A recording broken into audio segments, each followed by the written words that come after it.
Can you hear me? Yes, I can hear you. I just went live for Hello. what it's worth. Actually, let me mute that.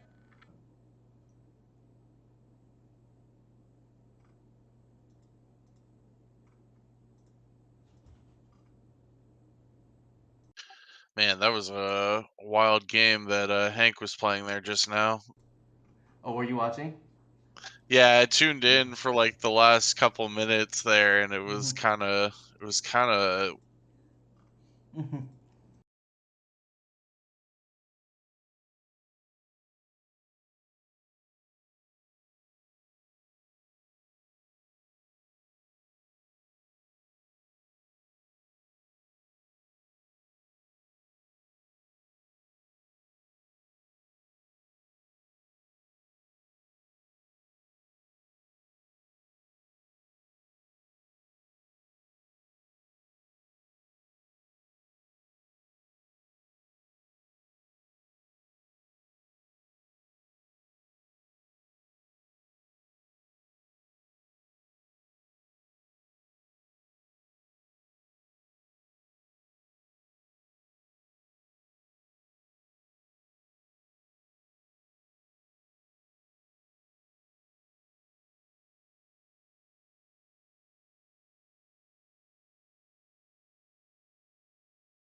All right, welcome everyone. I'm here with our special guest tonight, Curran, aka Testacular, who top forward the Magic Experience Legacy Side event, the 5K event this past weekend. So he needs no introduction, but for those who are not following him right now on his Twitter account, let me just quickly bring that up. Uh, Here it is, and I'll post his Oh, link. while you're doing that, I'm gonna pour myself a drink. I totally forgot. All good, all good. Some coffee here to get myself awake, but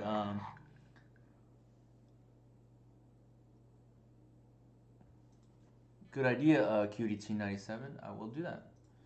So I think that's what you're referring to. So good idea.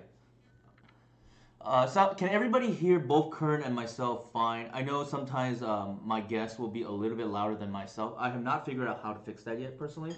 And I also apologize. I am eating at the moment, so running a little bit late. But I think Kern will do most of the driving, so that's okay.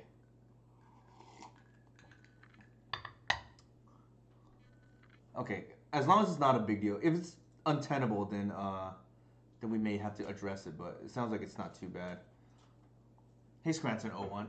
So Kern is gonna be presenting his slideshow that he, very professionally came up here with here, and I think the structure will be we'll talk about his experience there. Like it sounds like he had a lot of fun, and how each round went. And but the structure is kind of wide open. I think Kern will do most of the presenting, and then I am seeing this material for the first time myself. So I'm in the same boat as all the viewers. And afterwards, we'll probably go ahead and discuss, I think, what I find to be the most interesting, or at least maybe the most helpful portion of this process, which is maybe what the deck looks like going forward, based on his feedback and how the deck has been running for myself lately as well. But yeah, we'll wait for him to come back from pouring a drink. I have returned from pouring a drink. Awesome, awesome. Cheers to Curran here. I have Cheers, coffee. cheers, thank you. And yeah, this is a PowerPoint I came up of completely individually and worked on basically at work all day today. Uh, y- I'm gonna do most of the presentation. We can definitely like talk about bits as they come up, kind of if we want to expand on some things some more. The slides aren't gonna cover everything by themselves, obviously, and that's why I'm here to guide us through the process. So, Mhm. um, yeah, if we're ready, I think we're ready to begin. You ready? I'm ready. And then I guess before we begin, do you have any opening thoughts, or maybe they're all encompassed in the slides regarding your experience? I think the slideshow will speak for itself Okay. as we go. So let's take a look here at MXP Oakland Legacy 5K Tournament Report. Mm-hmm. Deck played Nightmare on Elf Street, played by yours truly, Curran Delahanty, and design lead, of course, Newton Hang. So I was very excited about this event. We kind of last minute made plans for it, but we've been really craving big tournaments, and this event felt like a very large, like classic SCG weekend back when they used to do the SCG tour across the country. Mm-hmm. So it was very cool.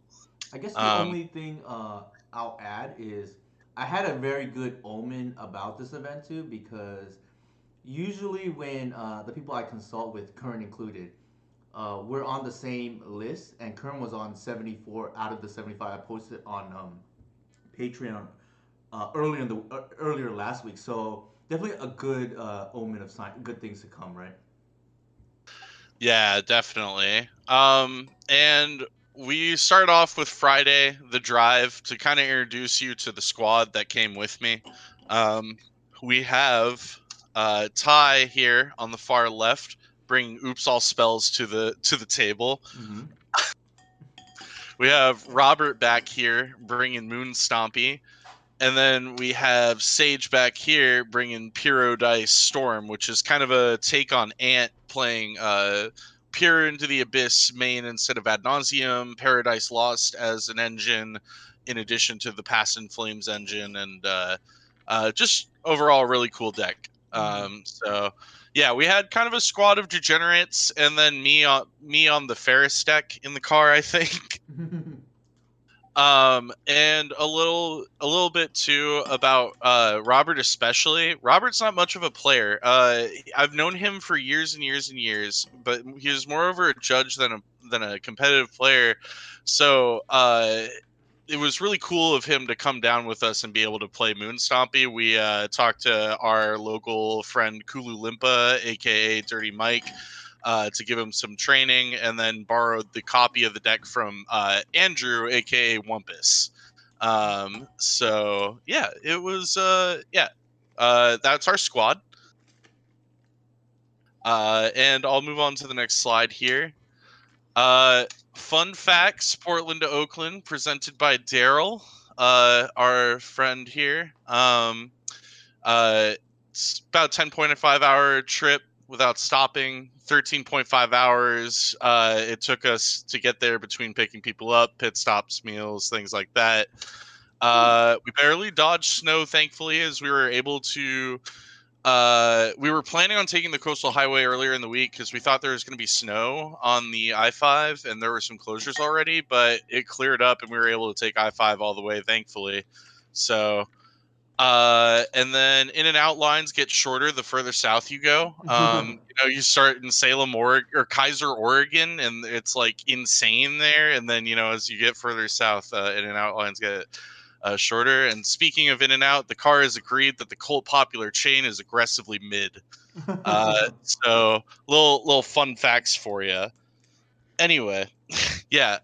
So How here's a dare you, little Curran? I think that video. was great. Here's a little video. I'll let me take over. Yo, what up? Team responsible here at the Mount Shasta Vista Point. Sage won't get out of the car because Sage sucks.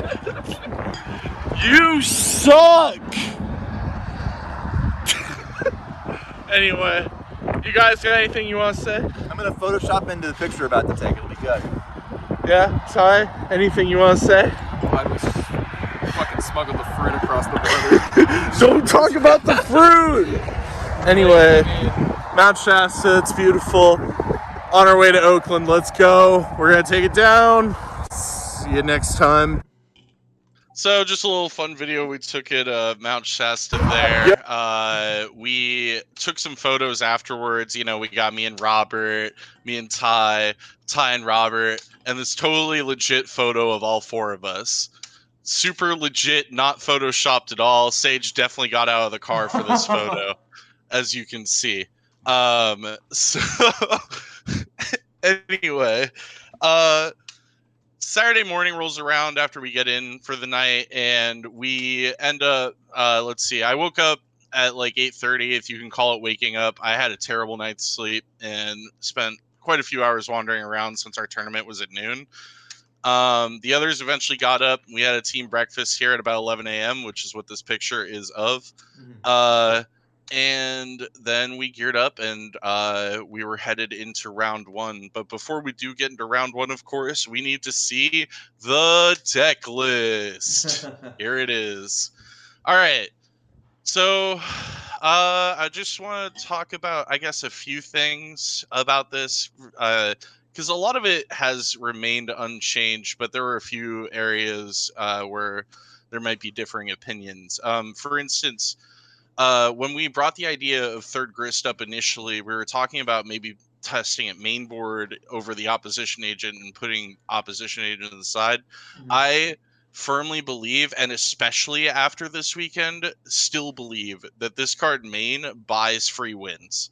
And it's kind of insane how often it does it, especially in a paper setting.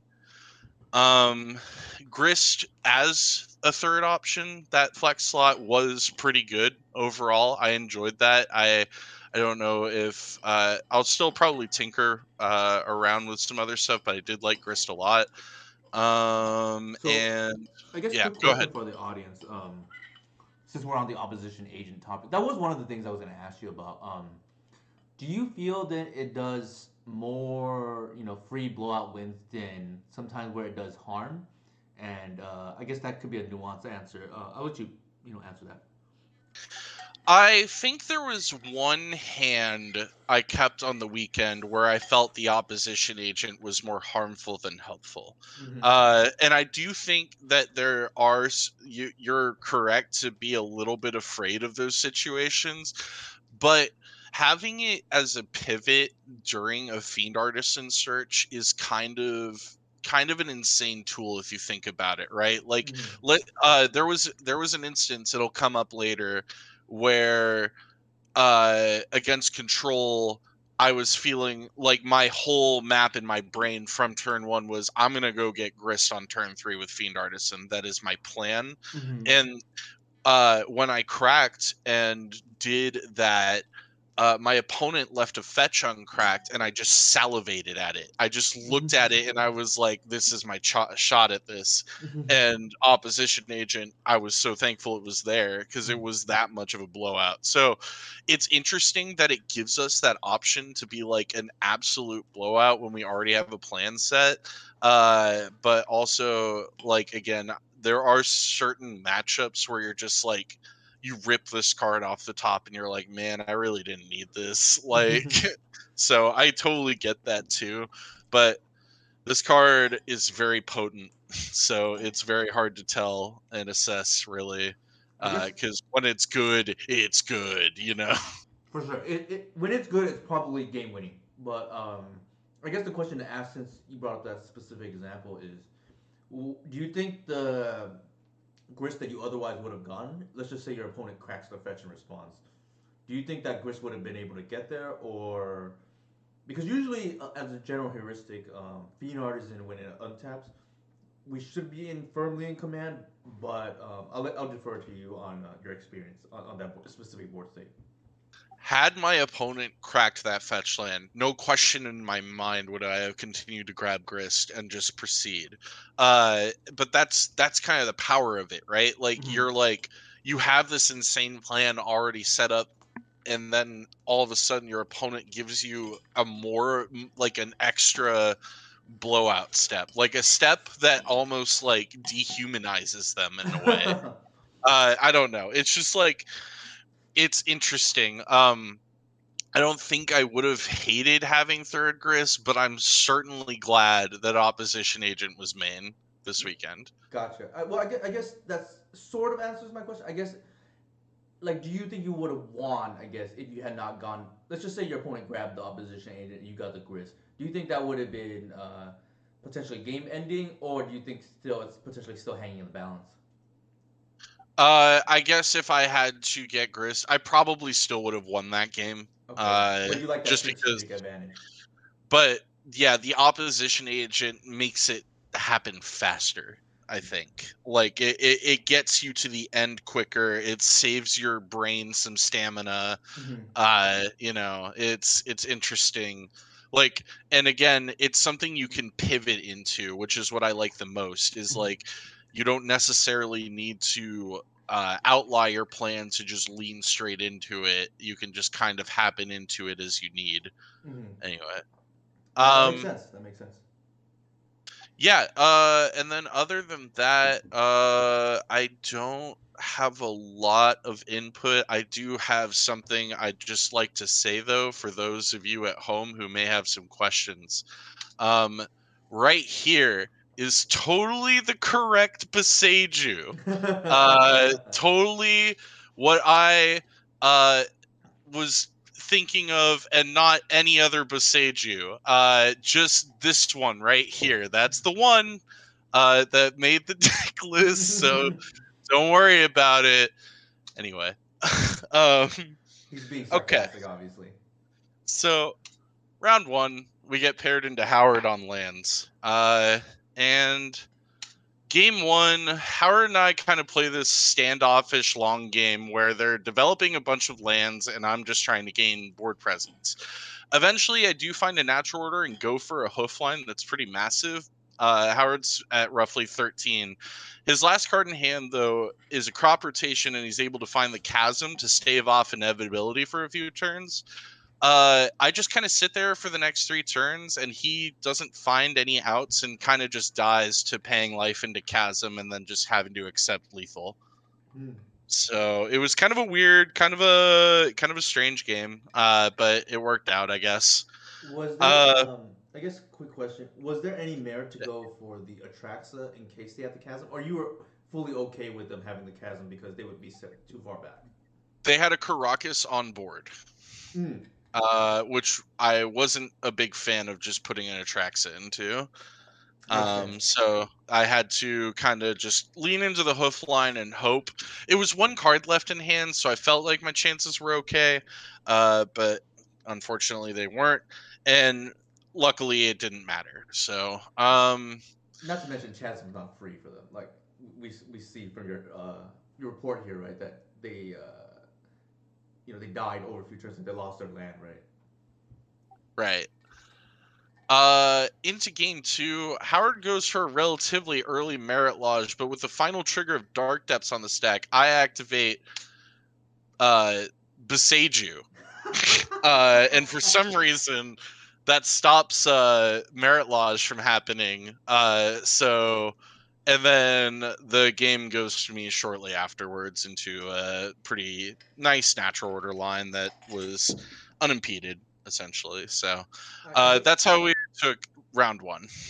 I guess the natural question, pun not intended, for the game two is, what was the board state that allowed you to keep up Boseiju activation? I'm assuming what comes to mind is maybe you had an active reclaimer. Is that accurate?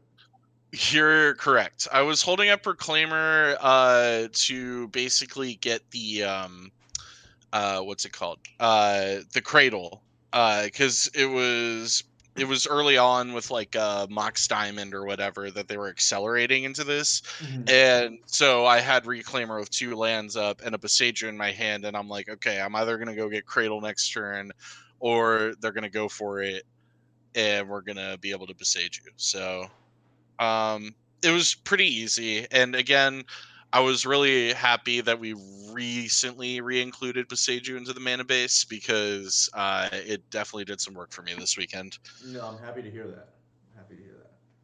I guess. So round, Oh, yeah, go sorry. ahead, I go guess ahead. the other thing that comes to mind is, did your opponent have the opportunity to main phase the Dark Depth activation, or did you have Reclaimer online already and you would have been able to rotate for a Caracas? I was already defenses up with the Reclaimer, as I Mm. recall. Like again, I just put myself as quickly in a situation where I could deal with Merit Lodge that fast because that was what I was most scared of Mm-hmm. at the moment, and also like Beseju was going to be ready to hit a Tabernacle probably if needed. But like, yeah, again, with lands, like you can't really take a fast combo approach and hope that works out necessarily because like there's the Glacial Chasm lines and there's like the disruption in general. I don't know. Like I guess sometimes it works out, but like I like to get pretty defensive when they're on the play. I think it feels more important to me to be able to answer Merit Lodge than like try to go for a win into the face of a potential chasm, unless like the chasm's like bringing them down to no permanence. I don't know. Makes sense. No, Anyway. all that makes sense. Okay, so I think we'll go on to round 2 here, unless there are any other questions.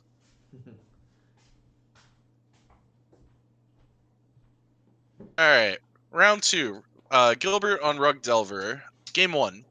Gilbert kept a pretty aggressive hand with a turn 1 Dragon's Rage Channeler into a turn 2 Tarmogoyf, followed by a counter on I think it was a Green Sun Zenith, and then some removal on some of the early donks. I thought it was going to be a tough game, but he ran out of gas sooner than I expected. And I think maybe it's just because I'm conditioned to expressive iteration, but a few removal spells of my own came up in the form of Snuff Out, and some Fiend Artisans came.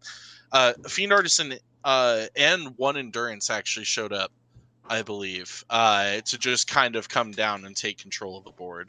Hmm. So it was nice. I was kind of scared because like turn 1 into turn 2, like just threat based start is probably one of the scarier draws for us out of any kind of Delver deck. So it was nice to beat that. And then we go into game 2. Gilbert kept a answer heavy hand without an early threat. This unfortunately did not pan out as some of the removal went flying at donks instead of the problem creatures like Fiend Artisan. And I was able to close the game up pretty easily. Like it was just butter. Like I, I honestly could not tell you exactly how it went, but I was like, here's a 4/4 Fiend Artisan, here's a Green Sun for Grist, probably, that just whatever, and just played past everything. So I think the yeah. big takeaway from that game two is for any of the Delver players or people trying to learn Delver out there is I don't think you're afforded to keep a threatless hand against elves in general because you have to pressure. I think that seems like that was a major takeaway. Yeah, I think early pressure is absolutely key in the matchup and key in really any of Delver's matchups, Mm-hmm. and that should be a pretty core lesson for anybody picking up the deck. So moving on to round 3, we had Carrie, aka Solnox, on lands, as I was able to finally review. Game one, Kerry finds himself on a mold of 5 while I was able to snap keep a 7. The game was pretty tense for a while as I was planning a natural order kill with Beseju backup to take care of a chasm in response. My patience for this line rewarded me as they felt safe enough to go for a merit lodge line.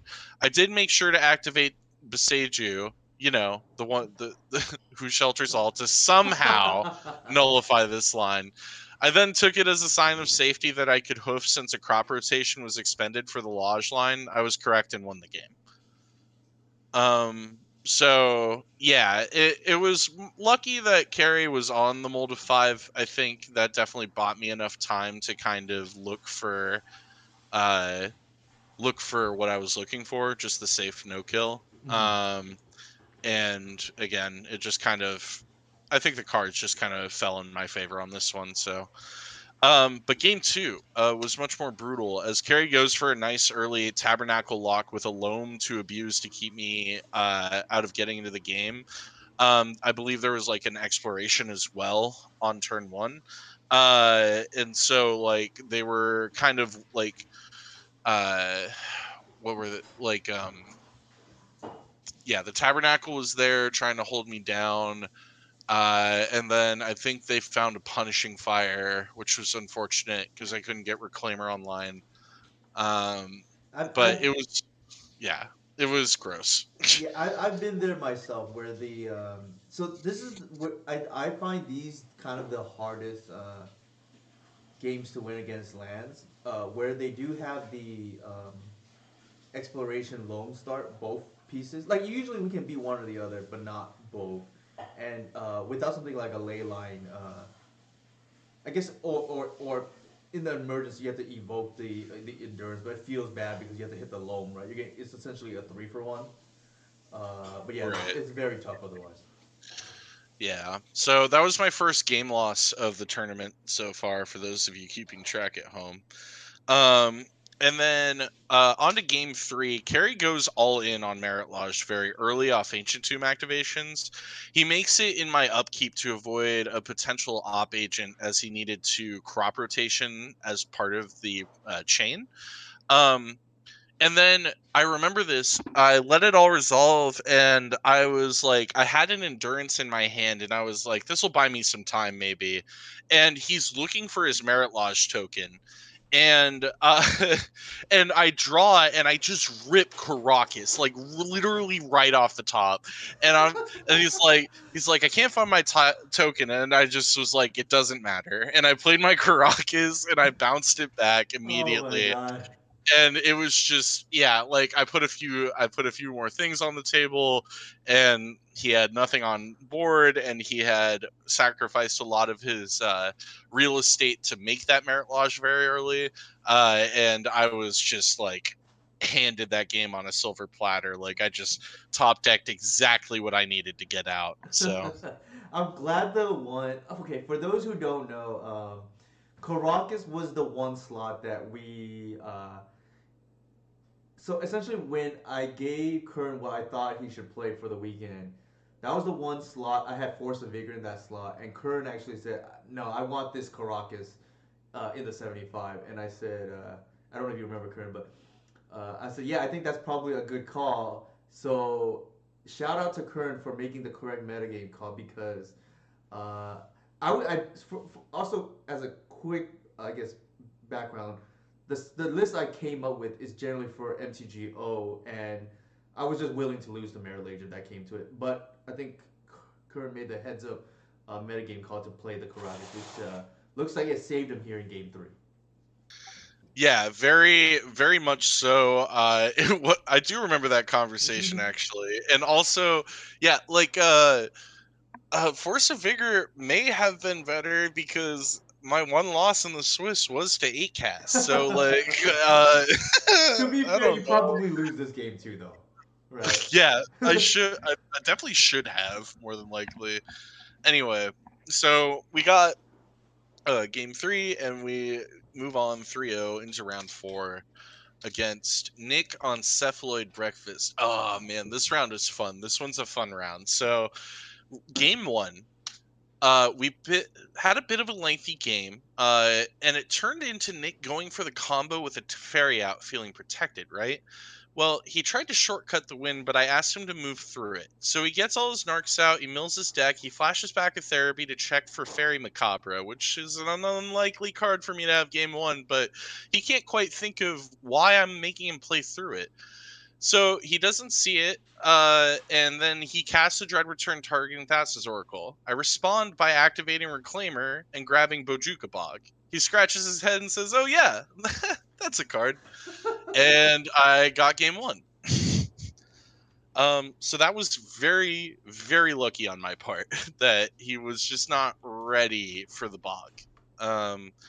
Anyway, so we go on to game two. So I guess the obvious question, and maybe chat has the same question as me, is, I guess it's twofold, right? Uh, it sounds like your opponent didn't realize Reclaimer can get bog, or maybe didn't think we had a main deck. And I guess the other obvious question is with the Teferi out, were they able to have bounced the Reclaimer, or did they already bounce something else? The Teferi had already been in play and bounced something else, I think a Fiend Artisan, when it initially came down. So it didn't have the counters to bounce the Reclaimer, but the Reclaimer was up and 2 mana was up. Like, I thought I had pretty much telegraphed exactly what I was going to do.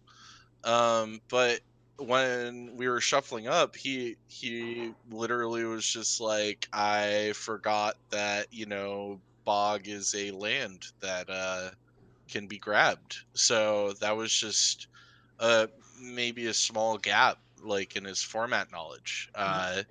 And it played very well to my advantage, obviously, this time around. Yeah, I think it sounds like your opponent maybe hasn't played isn't as familiar either with our deck or with the Elvish Reclaimer toolbox in general. So that could be the thing. That would make the most sense otherwise, right? You have no idea how many times I've had to talk to legacy players this weekend about like Glimpse Elves versus this deck. Like, it was so funny. Like, having to explain this to people who don't really play MTGO these days, or I guess keep up, but keep their legacy decks around and try to go out whenever a paper event happens. So So I guess since you brought it up, I'm curious. Were they trying to tell you about the Glimpse version, or were they just curious and asking about this version? they were just curious and asking about this version. Nobody was trying to tell me that about this archetype called elves Okay. before. That I No. was just curious, like since you brought it up. Anyway, so game two, I get a turn 0 leyline down and we play a relatively short game because he actually had the combo with Thoracle in hand and I was unable to deal. No snuff outs came to me, no nothing came to me that would have helped me, so it was just like unfortunate. Quick We do question actually. go for it. We had some internal discussion about how to board against the Cephalid breakfast matchup. I was curious, did you end up keeping the natural orders in or not? You don't remember what I said about this matchup earlier. So I did not keep the natural order Oh, I package do in. remember now. Yeah. Okay, that's gonna be funny for game three. Yeah, I do remember now. Yeah, so coming to game three, turn 0 leyline holds down the fort for this time while we play a long fair game and we come to an interesting point. I'll get to that in just a second, but a little bit before this point, I did activate Fiend Artisan for X's 8, thinking that I was just going to lethal my opponent. However, I'd forgotten about the new boarding plan that we had discussed a little while ago, and even short-term memory forgot that I boarded out Hoof entirely. So I had to grab a Grist and had to basically tick up and play this weird long game. Um, Now here's what when I did figure this out too, we had to figure out how to get his life total down to 0 because he had a Cauldra out on the table, Oof. 2 Narcomoebas and a Nomad's Encore. Wow. No, Two Narcomoebas and a Cephalid. No, the Cephalid Illusionist wasn't there. I had Plague Engineer on Wizard, so it had to be. It had to be an illusionist, or maybe it was the Stoneforge Mystic. Okay, I want to say it was Stoneforge, two Narcomoebas, and a Cauldron Complete. Um, so upon realizing this, I spend the turn after I X's 8 for Grist to activate the two Fiend Artisans I have and turn two insects into two more Fiend Artisans. Um, the Fiend Artisans at this point are all 5/5s. I have a Plague Engineer out on Wizard, and I also have an Opposition Agent out, and I also have like a couple of donks and some other stuff, yada yada. Anyway, we come to this interesting combat point where I attack with all four Fiend Artisans that are 5/5s and a Plague Engineer. My opponent is at 13. So he blocks the Plague Engineer with Cauldron Complete, block and chump blocks three of the Fiend Artisans with the other three creatures. Um, this is where we had to get a judge involved because my opponent thought that when Cauldron Complete would deal damage, that the Plague Engineer would get exiled. However, the way that Cauldron actually works is that since the creature is first struck out, it's in the graveyard, and the trigger goes on the stack, and it's already in the graveyard, so it can't get exiled, right? This is important because this changes the power and toughness of Fiend Artisan before normal damage. What this did for me was it applied 6 damage to Nick instead of 5, bringing him down to 6. And then after combat, I was able to ultimate Grist and have enough creatures in yard to win the game. Wow, that is a pretty nice board state that happened. Yeah, and it was interesting because I got to kind of school, like I was explaining how Calder worked correctly, and the judge was just sitting there like, "Nope, yeah, you're exactly right." And I like taught the cephaloid breakfast player more about his own card. So uh it was a really cool, like very satisfying and big brain way to end the match, I think, to just kind of like do that. But because he was asking, he's like, even if you're right, like why is this relevant? And I'm like, because it changes like statistics on multiple cards on my board, Right. so it's very important. I think the Anyway. other big takeaway too is, and we actually kind of decide. I realized this after the fact, or at least we were. There was some internal discussion on the Discord channel that I think it's correct to lead in the one hoof because of these exact board states that we're talking about, where the Cauldron Complete is kind of a problem if you get into these really grindy matchups. Yeah, Oh, like when I realized the hoof wasn't there, I was legitimately like scrambling trying to figure out how am I going to do lethal past and on board Cauldra. Like, no, that's actually really heads up because, and I think that's something that is a really nice skill to develop. And I'm glad it worked out for you in this case, which is you have to be able to adapt on the fly and figure out, okay, what does a win look like from here? What does a loss look like from here? And in this particular situation, it looks like you were able to find, the what's the line, how to win from here, despite the deck being awkwardly not having the hoof in, and the other side having essentially a creature that makes it hard for us to go through them. yeah, exactly. And it took a bit of setup too, which was like nerve wracking for like passing a couple turns back. But I think with the opposition agent in play, it was locking out the fetch lands and like the saga lines and everything like that. So Mm-hmm. op agent also just kind of like minorly holding down the fort in this case, Mm-hmm. while we had to get the artisans together. So yeah, so we're 4-0 in this event now. And we're going on to round 5. Sean on 8 cast. So round 1, first sketchy hand of the day, a little land heavy with some creatures and no real game plan, like no artisan, no green sun zenith, no like real way to progress. Mm-hmm. Unfortunately, they won the die roll and hit me with a chalice on one, And with no Shepard to combat this, I was forced to play a semi-slow game. We ran into a turn 2 Kappa Cannoneer, and very soon things ended horribly. Just very disgustingly fast. And that is what it is. But we went on to game 2. Shepard eats Dismember, and Ufi gets largely ignored as they go on Soulland multiple saga plan, not needing to actually activate artifacts. This round was over very quickly, and I have to shake off this loss going into round 6. There really was nothing much to say about the way that these games played out. Like, even Sean was like spooked by how easily it went for him. He was like, this is the matchup like I am most scared of by far, and I just ate shit entirely, like it just happens. It does. uh Actually, I so- think so yeah, I guess more on this a little bit later.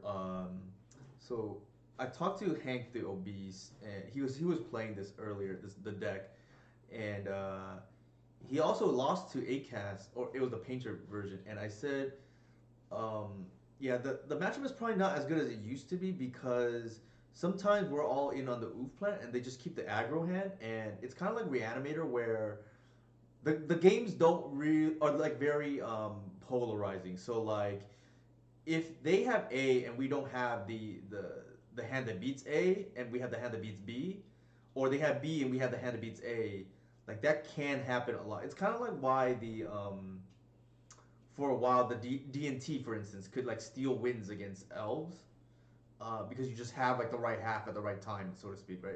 Or things like that. So I think that's kind of comparable. Do you think that's accurate?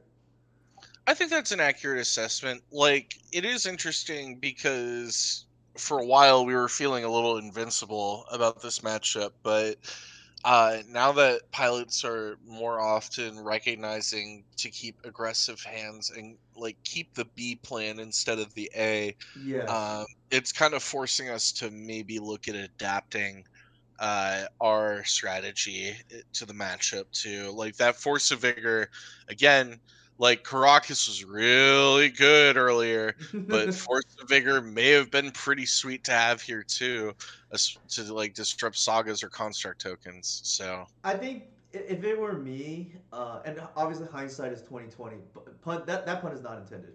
But if it were me and you had to make me choose between Force of Vigor and Caracas, I think I would choose Caracas for two reasons. I think the being able to find it off a Reclaimer is a big deal. So it's actually worth more than just the one copy, and that's even ignoring Once Upon a Time, right? The other reason why I think I would rather have Caracas is it literally against some decks reads win target game, whereas Force of Vigor may win the game, but it's more of an answer than a shut down your opponent's deck, if that makes sense. yeah, it makes sense to me. And to answer DSIT's question, there was not really any good way or time to get into an op agent line to stop sagas. So I just kind of, by and large, just like whiffed on this round. Um, but it is what it is. Like, I was running perfect up until this point, and so I still got like a decent looking thing ahead of me. Mhm. Um, so let's go into round 6 of Niles on Saga Storm. Mhm. Before we delve into game 1, I'd like to mention that during this round, I felt like I needed to go to the emergency room. I don't Oh. know why. I just felt like incredibly sick out of it, like very just all of a sudden beaten down, like to the core. I was like yawning several times before game 1 during shuffling, and like I just like I was total shell of a human for some reason. Wow. Anyway, Were you so were you hungry? Do you think that maybe factored in? it was a mixture of me being hungry and also needing desperately to use the bathroom, Mm. as I later found out. But Mm. anyway, I'll get to that in just a minute. So Uh, round or game one, he wins the roll, and I die on turn one. That is literally all that happens. He ad nauses, he gets it, yada yada. I know the jig is up. I know what you're on. Let's go. All right, game two. It's just a I normal start. stream for us against Tony Scapone, Yeah, exactly. right? I start with the Thoughtseize yanking Adnaz out of his hand. He barfs out his hand afterwards, Chromox imprinting a ritual, two petals, and a vault of whispers. Also, he casts a defense grid. Only card left in his hand is a fatal push. I spend turn two playing a few creatures, and he top decks nothing and passes. And I draw and I cast an Oofy. He floats four in response to fatal push the Oofy. So he sacks his two petals, he taps his vault and his Chromox to do the fatal push pass. He draws blank and passes. All right. So I'm going to have to embarrassingly admit that I broke the rules here, um, because I tapped Cradle for two and I end of turned in a Once Upon a Time. My opponent lets it resolve. And I look at the top five, and here's the funny part. I didn't hear about this till much later from Sage, who was watching. Uh-huh. Uh, I picked my card and I like put it on the table, but I kind of like it went further than I intended, and it flicked up far enough to make physical contact with the defense grid. Okay, uh, and Sage is like, oh, his card just touched the defense grid. Now they're both going to notice, right? And I pick up my card and I apologize without looking at what it had touched, and I go, I am sorry for flicking your card. And he touches his grid and he repositions it and he goes, it's okay, go on. And so we play on, and I just like win with natural order on the next turn anyway. Like the Once Upon a Time was ultimately inconsequential. Like I just cast it for the sake of casting it. Oh, so the Um, card you drew didn't even matter. the card I drew didn't matter. The no Uh-huh. was already in hand. I had the plan. I just wanted to like use the Oofy to chase out the push, That and makes sense. so I did illegally cast that Once Upon a Time, and I do feel bad about that. I'm sorry, Niles, if you're watching somewhere in the world. Yeah, it would So have been feels bad for sure if that actually mattered, but I'm glad it didn't. yeah. Uh we go on to game three. And he starts by thought seizing me to see I kept double thought seize Donk in 4 mana. He takes Donk and barfs his hand to avoid my thought seizes. Two LEDs, a petal, a Chromox. Anyway, I think imprinting something and like one other, maybe a land. I can't remember exactly. But anyway, I rip into a Donk and I play it. He draws nothing. I spend turn two expanding again as I drew a Reclaimer and play like another land and pass. He draws Wishclaw off the top, but decides he can't go yet.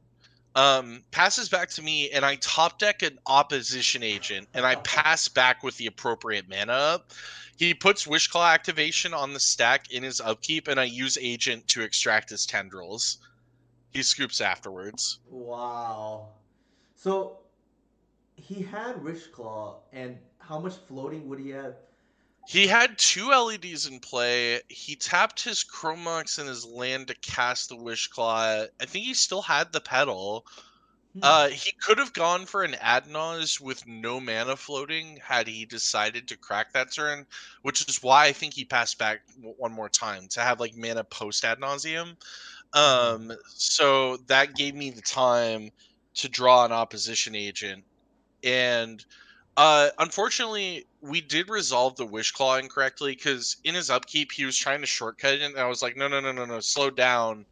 I need you to resolve this like correctly or whatever. Mm-hmm. And he puts the wish claw talisman on the stack, and what he should have done before passing priority back to me Mm-hmm. was crack his LEDs for the mana for the spell he was going to grab, but I interrupted him because I was playing fast, and I was like, no, I'm just flashing an opposition agent.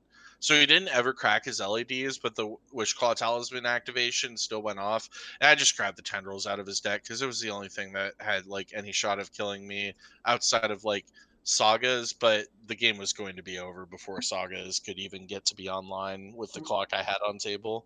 Oh, I see. You could have technically even extracted even more value if you let him Witch clock and then sack LED. You mean? He should have sacked LED, Makes sense. correct. Yeah. But I totally cut him off because I was like just so excited to blow him out with the opposition Also, agent. very strange that they. I guess it makes sense because the it doesn't matter because ad nause is an instant anyways. But it's very strange Yeah, sequencing. it was kind of weird, but I ended up picking up that win, and we went 5-1 into the last round. Mm. Um, round 7. I guess the Tyler. reason. Sorry, I guess Okay. the reason not to wait till main phase is you think you're gonna draw the tendrils. That's the one thing I can see maybe not getting that draw step is all. I think that might be a consideration. But Um, that's pretty narrow, right? yeah. But round 7, Tyler on Moon Stompy. Before we go into game 1, in most tournaments, a 5-1 with my day would comfortably draw into top 8 with no issue. But since it was 121 players, we were 7 shy of the cap where it would move to 8 rounds, and my opponent was completely unable to draw, so we played it out. Anyway, game 1 was the scariest moment, the sweatiest in the series. We play this wild game of me trying to prevent lethal from an early Rabble Master and a War Boss. I end up falling to exactly 1 life on the last combat step, and I untap and I natural order for lethal. Wow, that was super clutch. Yeah, like I had to keep enough bodies in play while also making sure I blocked enough damage, sacrificing enough bodies in order to like make sure that I still had the natural order on the swing back. It's kind of hard to like remember how the turns went step by step, but I definitely remember being like, okay, I'll go to 1. Let's do Was this. was there any ever consideration for natural ordering for Atraxa just to stabilize from a combat perspective? The board was way too wide at that point. Gotcha. There had Okay. been active It goblins. would have been able to race Atraxa. It sounds like then. Yeah, and I Mm-hmm. was also slightly worried about a dead gone out. Mm. Um, so we went to game 2. He mulls to 5, but he keeps a turn 2 Rabble Master into turn 3 Rabble Master, and it was actually too quick for me to deploy endurances to take out the Rabbles, and I lose the game. You've seen the draws where like Rabbles just come down like that on the play, right? So Uh, for those who are curious, this is an inside joke between Curran and I because I recently paired into his friend, aka apparently they refer to him as Dirty Mike, but it was actually Curran playing on I think his account, and Curran exactly does this exact sequencing where he goes turn 1 rabble into turn 2 rabble, and I'm just like dead to a million goblins coming my way before anything matters. you forgot about turn 3 Curse Mirror copy Rabble Master have haste. There's that too. I'm leaving out the most fun part or embarrassing part, depending on how you look at it, right? Anyway, yeah, but yeah, so it was really scary because like when he mulled to 5, I was feeling pretty confident, and having losing that game put me in a little bit of a scary mind spot for game 3, like Hmm. oh no, anything could happen. Anyway, game 3, turn 2 endurance into turn 3 endurance into turn 4 Atraxa saves the round and sends me straight into top 8. Yeah, the back-to-back endurance on the plays is pretty good against these kind of decks. Yeah, endurance is the best. So, we move on to the standings after Swiss. So the 8 cast player was the only player who did better than me. But I Ooh. got second, which was dope. Michael Cliffy got third. And then yeah, some names that people may or may not recognize. But yeah, Was so Gilbert the same player you played earlier? yes, Gilbert was the Rug Delver player I played earlier. Mm-hmm. Niles was the Saga Storm player I played earlier, and Tyler was the Red Stompy player. So a lot of them got. Niles came up thanking me for being a good enough breaker to slide him into 16th. So that felt pretty good. It looked like Carey looked like he did pretty well too. Yeah, Kerry did pretty well, all things considered. And then Robert, who's in my car playing Moonstompy, went 5-2, and that was the biggest, kind of the big surprise of the weekend. The guy who doesn't play much competitive Magic, with only a week on Moonstompy, goes 5-2. For what it's So worth, I do think Moonstompy is a very good deck. It lost some of the luster because of Initiative, but like prior to Initiative, there was an argument to be made that it was the best deck in Legacy. yeah, definitely, it was huge. So all right, let's move on to the quarterfinals. We have Georgia and Yori on Zenith, and in game one, we play a heck of a grindy game, but eventually I gained board control enough for him to scoop out. I killed and escaped Uro 3 times over the course of this game. When I say Woo! grindy, I mean it, dude. It was crazy. Like, how deep I had to go to get this W. That's actually kind of nuts, to be honest. I'll be the first to admit. I don't think. Okay, maybe that's not. I don't think I've ever been in a situation where I could kill Uro 3 times, and even if I did, I'm not sure it would matter because they've just drawn too many cards already by that point, right? To answer your question, Decent, the top eight is untimed, my friend. There is no time in top eight. We play it out to the end. We play it to the brutal end. I think by the time we did finish game one, though, all the other matches had finished for the quarterfinals. So anyway, try not to think about it. Game two, he mulls to 5, makes an impressive decision to bottom Force of Will, as I later found out, thinking I had Shepard, in which he was ultimately correct. We played a strong game, but I eventually lost to a Primeval Titan in the top deck wars, in like the late game top deck portion of the game. It eventually turned field on, and I was just like kind of dead to it all. So um, but we go to game three. I start Mana Donk. He starts Basic Forest, Abundant Growth. I play an Artisan and hold up a fetch for Arbor. He plays a Flooded Strand and passes back. I activate Artisan, X equals 3, which resolves. My full intention up to that point was to grab Grist and go to town, but with the strand sitting unactivated, I salivated and went for the op agent. The spectators around me all made that oof noise, and I sat there thinking I just gained a huge advantage. Now here's the really fun part. So I pass this turn, and at the end of the turn, my opponent instinctively cracks Flooded Strand. Like he says the words, he moves the card to the graveyard. I look at him and I just hold my hand out and I'm like, okay, I'll take your deck. Can you please reveal your hand? And he said, just like so loudly, he's like, fuck! Like he is so just like all of a sudden in the tilt zone, right? And I'm like, I get it. Like, I would be there too if I fetched into an onboard agent. That sucks. So he fetched into it. And here's the funny part. The tilt was so real and everybody was so focused on it, including me, that when I was searching his deck, I pulled a Bayou out of it as the search target. Let me tell you something about Flooded Strand. Flooded Strand can grab Tropical Island, Tundra, or Savannah out of this specific deck. As far as my dual choices, you know what it can't grab? Eh. So here's the thing. I grabbed this Bayou in front of the head judge and in front of everyone. And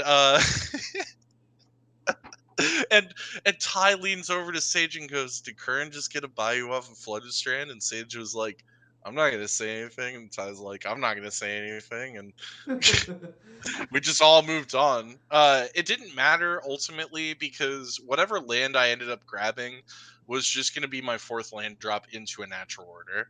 I already had 2 green sources. I just grabbed Bayou because I was like, "Oh look, it's a land that I play." Like, as so yeah. as I saw elsewhere on the Twitterverse, paper magic is back. Anyway, shortly after but the thing is, like, so when I looked at my opponent's hand, they still had other lands in their hand that weren't fetches, and they had some other spells, Uh-huh. but they were so tilted by this opposition agent played that they mentally gave up, and I could feel it. Like, I could feel that they had already accepted that the game was lost. It And they played like it for the remainder of it. Like, they barely tried, and the natural order resolved, and like you got they attacked, just I'm were assuming. done. Yeah. Yeah. So as somebody whose deck, is all tutors, or our deck that's all tutors, we've been on that side ourselves where it's kind of like, the person on the other side goes turn one swamp pass, and we're staring at our hand, we're fetching. I was like, well, if they have it, they have it, and we go turn one fetch, dark ritual in response opposition agent, and it's just very demoralizing. I'm sure your opponent probably felt that way. Yeah, they were just completely destroyed, and the match ended shortly afterwards, which led us into the semifinals. Pedro on Scam Shadow. This picture was taken during this actual semifinals by Robert. Um, and game one, we ended up mulling to 6 and keeping a creature light hand. Also, we drew both Atraxa and Hoof and draw steps during this game, Ooh. and I got shadowed relatively quickly. Mm-hmm. Um, and then in game two, opponent kept a grip of answers, followed up with 2 quick death shadows. With no room to find stability or to contest, I was blown out fairly quickly. Um, and Shadow remains to be a difficult matchup for me, except if it's Parker, apparently, is what I've learned. I Uh, found the matchup to be kind of polarizing. What I mean by that is like sometimes we, especially game one, if we draw the snuff out, it's like pretty bad, right? Like if we don't know what they're on. And then similarly, I think it's just as awkward for them. Like if we have like the Fiend artist in hand, and they're just staring at all their snuff outs, it's kind of bad for them too. Is my experience with the matchup. yeah, it's really tough. The like Snuff Out is just mostly dead, and yeah, it feels like post board too. You're kind of gripping for you're kind of like grasping for straws on what to bring in. Like Mm-hmm. endurance is fine, and like the third grist is definitely good in this Mm-hmm. kind of setting. But like it is definitely one of the weirder and tougher matchups overall, I think. Mm-hmm. But I also find that like it's in like if Shadow just doesn't draw their threats, which has happened to me in the matchups quite a lot, then it's a Mm-hmm. lot easier to Mm-hmm. just like play through all of their removal and permission and be like, oh, you didn't draw your threat, so we're good. Like, So anyway. Um yeah, so that was that match. How did the rest of the card do? Well, Robert went 5-2 with Moon Stompy. Again, big celebration as he seldomly plays competitive MTG. We got help from Dirty Mike and Andrew to lend the deck to us, and we gave Robert that shot, and he did great. Sage went 4-3 with Paradise Storm. They were happy with the positive result, and especially happy to see their cohort Michael Clifford take it all the way home. Mm-hmm. Sage and Michael worked closely on a Storm document over months, but they had never actually met in person until this weekend. So it was really cool to see that connection get drawn up and everything. And then Ty went 3-4 on the day with Oops All Spells. Lots of Force of Will matchups, especially Rug Delver. Didn't have a great time. We'll probably see their Oops career fade off as they work on getting good at what they want to be good at, either Doomsday. They are traditionally a control player. They just haven't loved where control is in Legacy in general right now. Mm-hmm. So they've been having a little bit of a confidence struggle there, Gotcha. which is understandable. I mean, like, control can be pretty lame, but I also do see it work in other cases, so I don't know. I actually Uh, think control is better now, post ban, because my experience just from 30,000 feet away, from afar, is control had a really tough time in my opinion against initiative specifically. it would have to warp its deck pretty severely, I think, to beat initiative, and thus lost everything else, right? Like specifically combo. I think the new iterations, especially that Juju, for instance, Julian Juju being 2004, just Sky Control. He played the Days Undoing version. I think that version is set up pretty well going forward, and some people are interested in playing the Staff of the Storyteller. Whether that card has any staying power, I'm a little bit skeptical of because it's a little bit slow. But I know definitely a lot of control mages are brewing with it at the moment. Yeah, and I've definitely seen quite a bit of that brewing happening myself. Ty and I worked on a little bit of a list for them with Staff of the Storyteller, and it was all right. There are definitely glaring issues with the staff builds not having a very fast way to close the game once they turn the corner. Mm-hmm. So that's one of the bigger issues with it. But I did send them Juju Bean's latest Jeskai list, and they seem to be interested by it. So hopefully, might look at that. But again, they were talking a lot about how they really want to get good at Doomsday, but like cost is like the biggest barrier for them. And I mean, I told him again that like Portland Legacy will generally get them a paper deck of just about anything in the world for a big tournament, and Mm-hmm. that if they just wanted to start learning online, that would be a good place to do it. So, anyway, that's a little bit more on that. And then dinner and wrap up. We had dinner at this pizza place about a block away from the tournament site. My buddy Justin actually came up from San Jose to join us and celebrate. He showed up around like round 4 or something to kind of cheer me on. And he's an old friend. I've known him since 2014. So it was really cool to have him come up and support. Solid pizza place, and then congrats to Michael Clifford for taking it down. Cliffy, Shout out to Cliffy uh, for winning it. yeah, absolute beast of a player. So, some final pictures. We had drinks late that night, and then also we found a Yorion bathroom. So and then finally some shout outs. Thanks to Newton for having me on stream and discussing the deck with me basically daily. Don't know where I'd be without those talks. Probably not nearly where I am now. So I appreciate you as always. Thank you, Karen. I means a lot to me that you had even a specific bullet point here for myself.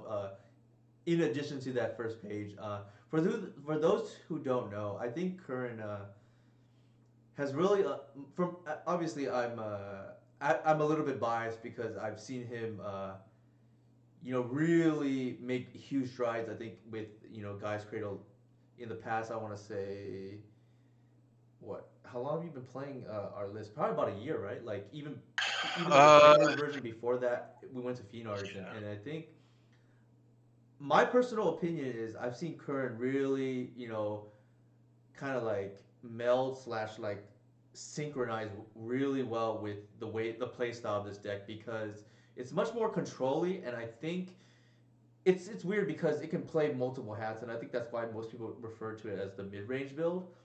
But I've seen Curran definitely like it highlights some of his strengths, which is like knowledge of the format. His experiences before with sequencing. I think that like helps. I think Curran also has obviously like it shows his range because the deck has a lot of different lines. Really appreciate that. Yeah, I've had so much fun growing with this deck, especially. I don't know why, but it makes me feel like I'm sitting down and playing like a game of chess, and like I've got all of these potential lines bouncing around in my head of what my opponent could do and all that, and like just like adapting as I go onto lines that I know are strong from the past and everything like that. So It's definitely much more interactive, which I think definitely vibes with your playstyle. I guess is probably the best way I can put it. Whereas the combo build is a little bit more goldfish, and which can help, like especially if you're just learning the deck and not really familiar with Legacy. But I think definitely this build highlights some of Curran's strengths. Oh, I didn't see it come in there, Douges. Hello, by the way. Thank you. And also, I'm sorry that you're late, Sadra. Uh, but there'll be the VOD. And then a few more thank yous. Thank you to Ty, Sage, and Robert for accompanying me on this long ass trip. Hope you had so much fun. Thank you to the remainder of Team Responsible for helping me train up for this event.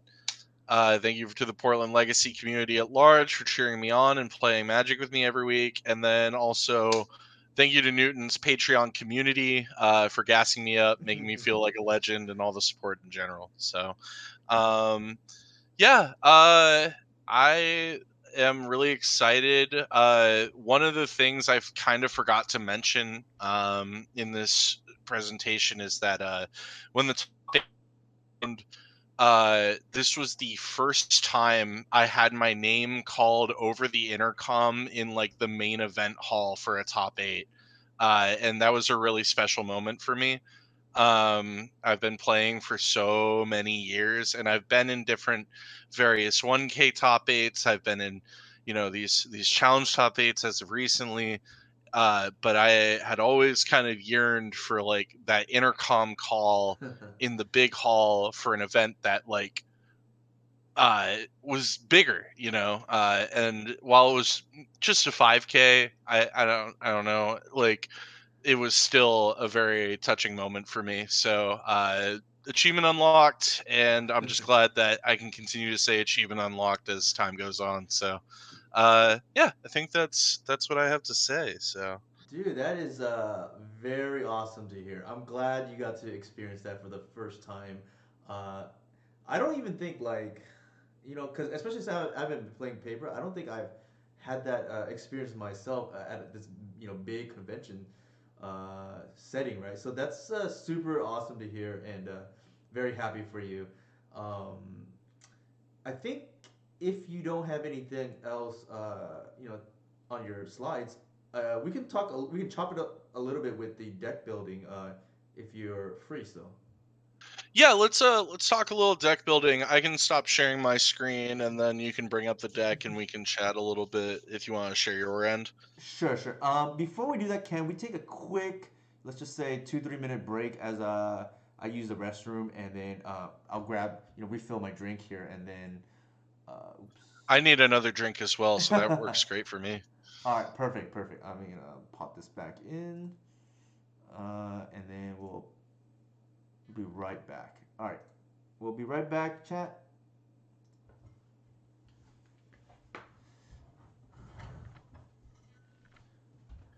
Excellent.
All right, I'm back whenever you're back.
All right, I am back. I don't know if Curran is or not, but I'm bringing you up I'm here. back. You're back. All right, perfect. I brought with me this beverage here that I want to say cheers again to you.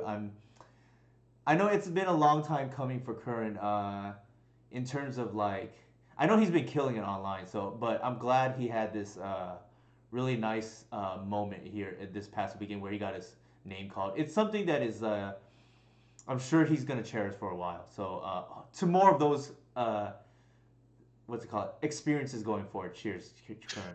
To more of those moments for sure, hopefully. All right. I guess what we're gonna do is we're gonna chop it up in terms of like the deck building. Here is Kern's. Oops, wrong one. Where? Oops, went too far.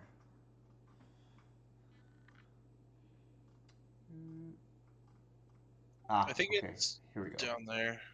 So here's Kern's list again. I think before we get into individual card choices, did you like the exact 75 you played? Do you wish you could have changed anything? How did the list feel overall?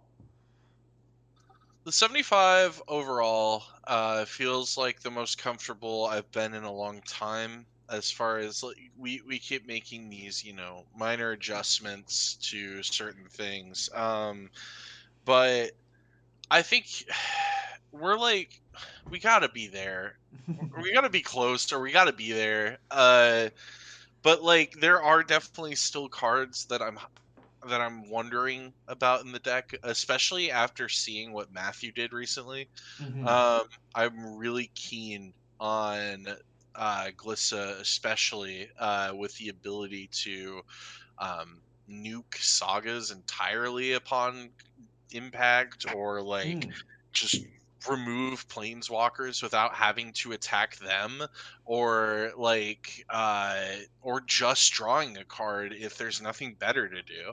The cards see, and having first strike and death touch is kind of nuts as well in a lot of certain combat situations.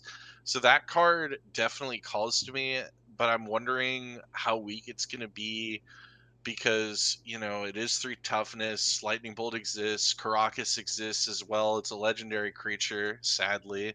And there are all these various options, but she kind of falls under the whole thing of being a good standalone card that needs to be answered.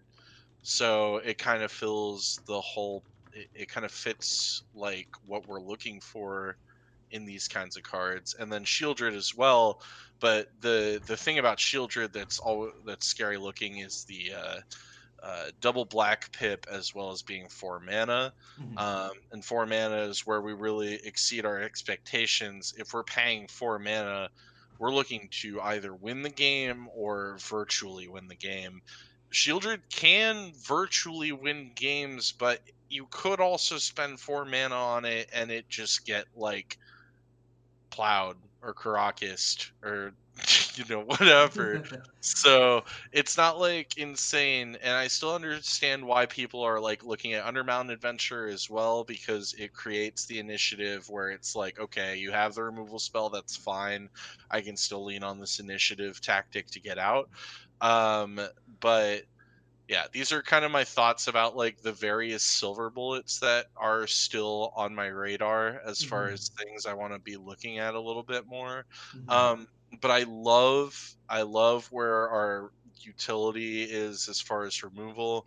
I love the Plague Engineer, the Phyrexian Revoker, um, like out of the board. Like Phyrexian Revoker, at first, I will admit I had some issues with it, but I think it is there to shore up a lot, and is actually kind of necessary, especially in a world where people are still bringing Sneak and Show around. So, my overall thoughts, I think we're very, very, very close. There are cards still worth testing, but Mm-hmm. I really like the way it's configured right now. Okay, I'm glad. That was I appreciate the level of detail there, and the candor, and quite frankly, with respect to the silver bullets. So, actually, independently, for those who don't know, Punishing Waterfalls, Matthew Sabo, uh, Actually, I'll put his I'm gonna bring up his Twitter right now.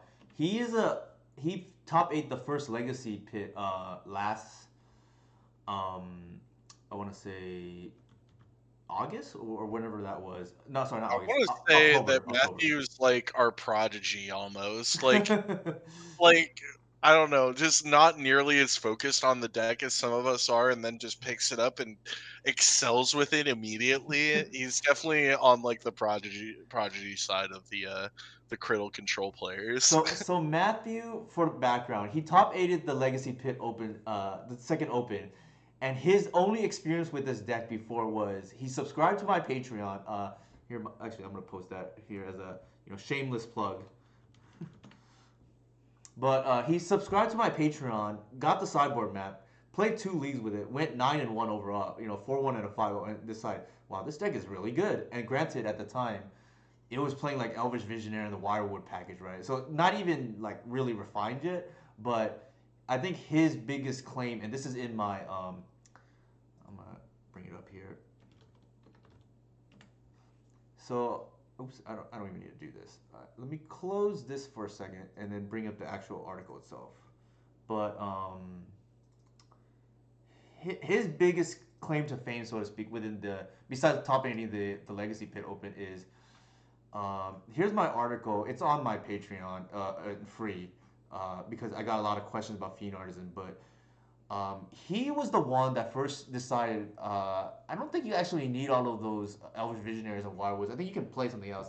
Granted, he played like I think the full set of Endurance in the slot, and the curve is kind of Definitely did that. Yeah, I remember definitely a little that. on the high side for my taste. But essentially telling me that I don't believe your list is optimal, and I think in the grand scheme of things, he really pushed the deck forward because if not for him, I may be a little bit slower in terms of like cutting that part of the package, and then even this came later, but then the biggest I would say recent addition to the deck is going from Landlord Elves to the Hierarchs, and I think that has definitely been a big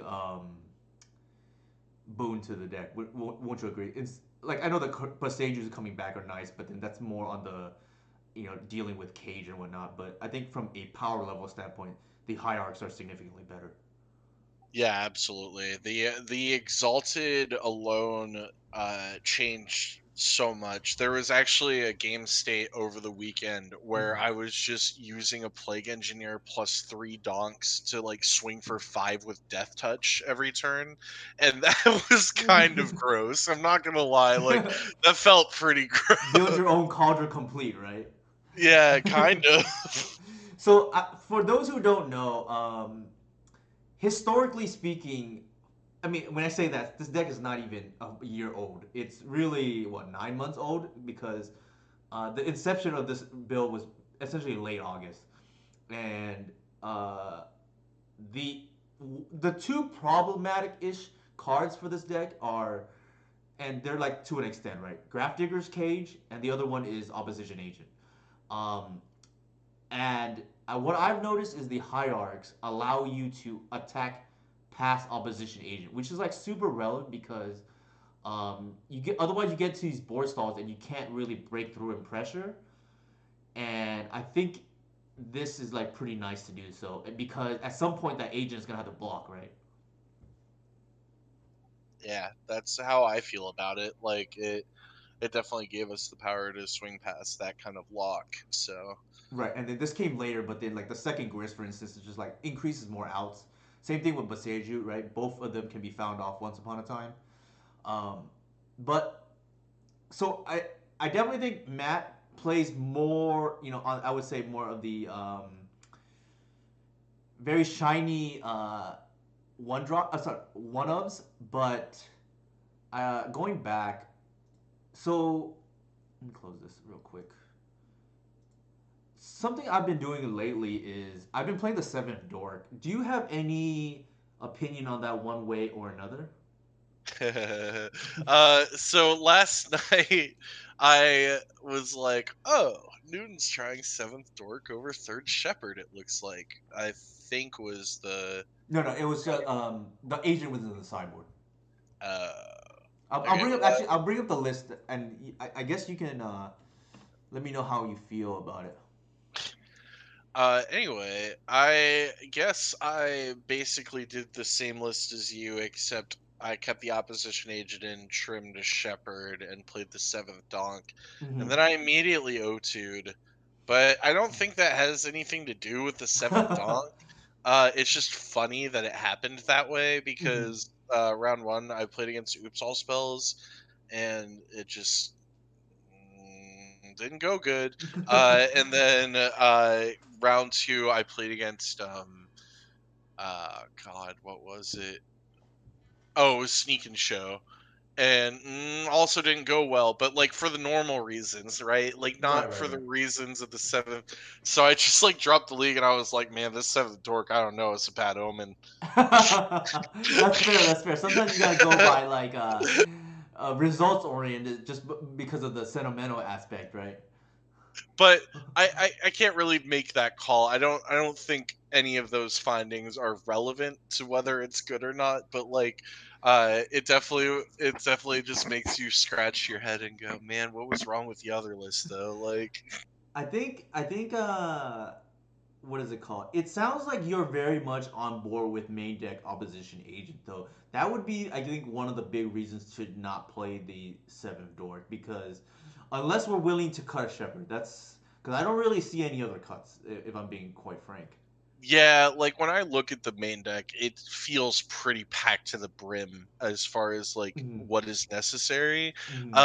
And like only went to two Shepherd. I guess I must have inferred that from Matt's recent 5-0 list because he was playing two Yes, Matt was definitely on Shepherd. two shepherds. So I definitely like adapted that as like maybe that was the trim slot for the seventh donk without actually looking at your list as far as what you actually had gone Mm-hmm. out and done well with. That Did you ever said, feel like you wanted another dork during the weekend? I guess that's probably the easiest way to phrase that. not in the place of either definitely not in the place of op agent, probably not in the place of a shepherd either, if I'm Mm-hmm. being completely honest, especially since there was a lack of them in the matchup where they mattered the most, Makes uh sense. the ACAS matchup anyway. Like if I had had a shepherd in game one, oh my god, maybe things may have gone my way actually. But like Uh-huh. I was slowed down so bad enough by that chalice that the cannoneer was able to capitalize. In the Again, ACAS matchup, you mean? yeah, yeah, Yeah, yeah. yeah, yeah. So, but yeah, it's kind of hard. I feel like with the op agent main and the three shepherd, I think maybe the main deck. I don't want to say it, but I think it might be solved. And then we're still looking at trying to figure out what we need to adapt our sideboard to be. And I don't think the sideboard will, frankly, ever be settled, Mm-hmm. because the metagame just keeps changing. Mm-hmm. Cards keep getting printed. Uh, uh, th- Patterns in challenges and bigger tournaments change enough that I don't think you'll ever see us settle on a true 75. Mm-hmm. But this 60, man, I really think that we're at that soft point, and it feels weird because there's always been a change. So So, anyway. so on that topic, like I hinted at a little bit earlier, but you know, Magic, super player, Hank the Obese, picked up this deck earlier today. He played it to a 4-1, and he had a couple of concerns. I'll read them out right now. But the biggest one that he had, let me see, was that he had two scenarios where an Elvish Reclaimer was active and he just needed some gas, and that slot has typically been like a Saga or more recently a Lair of the Hydra. Um, During your tournament run, I know metagame's a little bit different. Did you ever feel like maybe that's something we should be playing or no? Either a Lair of the Hydra or Nurse's Saga? Is that the question? Or like I guess the point is the payoff land. I don't feel like at any time I needed a payoff land. I felt like in most cases I was able to like lean on a game plan and just get things done and kind of follow wherever my draws would take me as well. Hmm. Um, So it was more I a don't, luxury than anything else.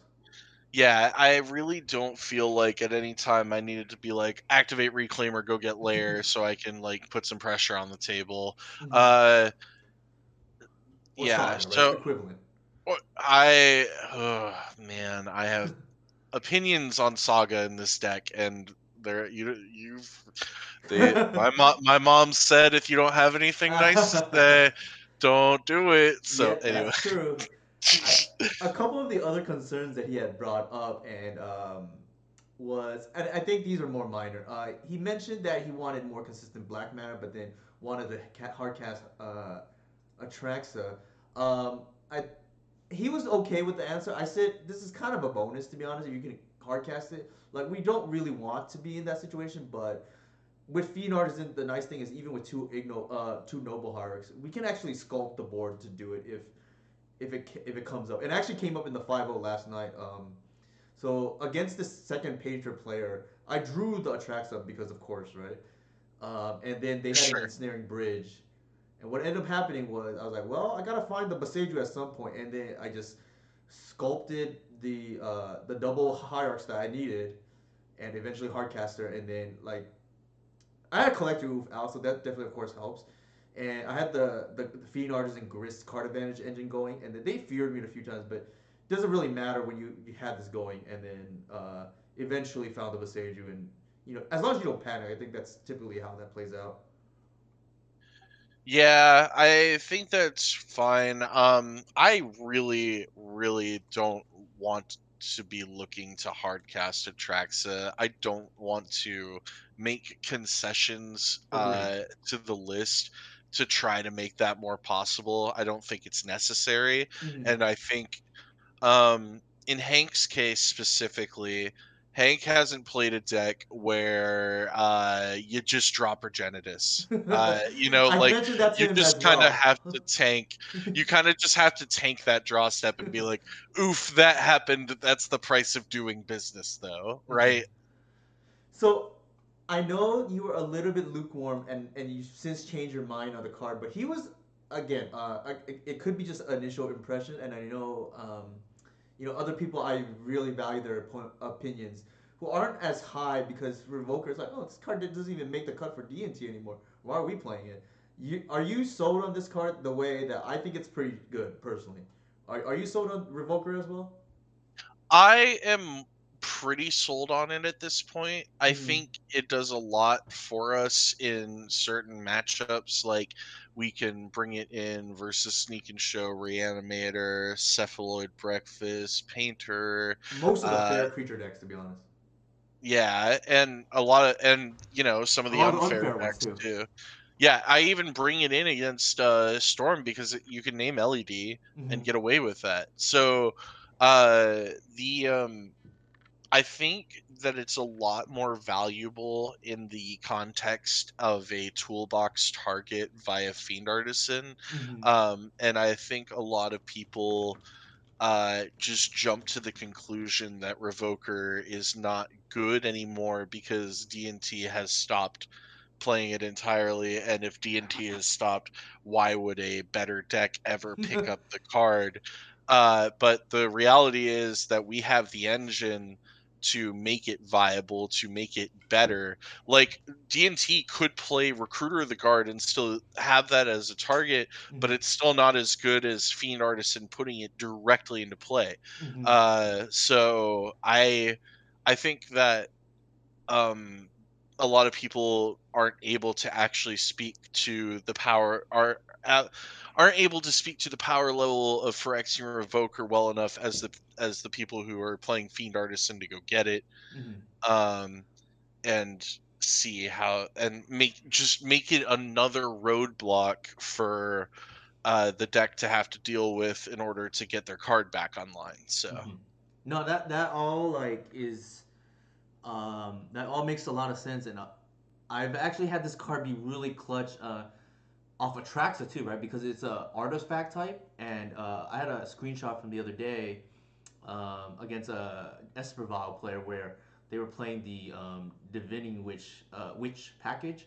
So I was able to just have a Revoker and play just to shut off that combo that I lost to game one and won game three that way, for instance. So that was pretty neat. I think I mentioned in my Discord that I lost two. Well, not, I lost one 5-0 match yesterday and won the other. So I technically uh, with so I ran 74 out of 75 with the chalice being the third ley line, and that was it. I went I think 8-2 in two leagues with it, losing the 5-0 match, and then in the most recent league last night, I made the swap to the first chalice just out of overreaction, so to speak. That's the best way I can say. And I got the 5-0. I kind of think we're a little bit soft to Storm otherwise. Do you have any thoughts on Chalice of the Void or no? I have some thoughts on the Storm matchup in general. Mm-hmm. The My Sage here has started playing a lot more Dress Down's main. And Dress Down is Storm's like very solid answer to our hate.